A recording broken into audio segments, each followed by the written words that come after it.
To install Microsoft Office 365 on your Windows computer, you can go to m365.cloud.microsoft/apps.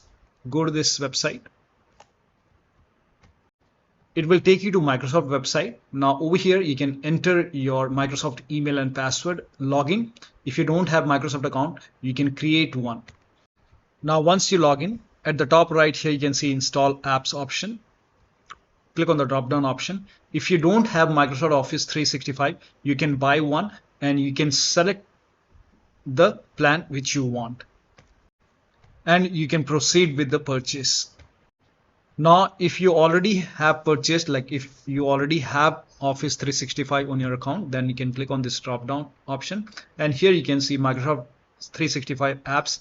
Now you will see the download option. You can click on it.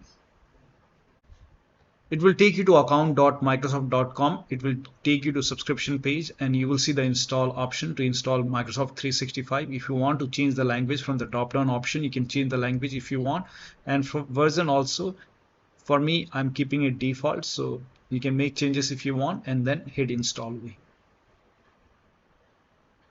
Now once you hit install, it will download the exe file. Now you can click on this exe file, click on yes to allow.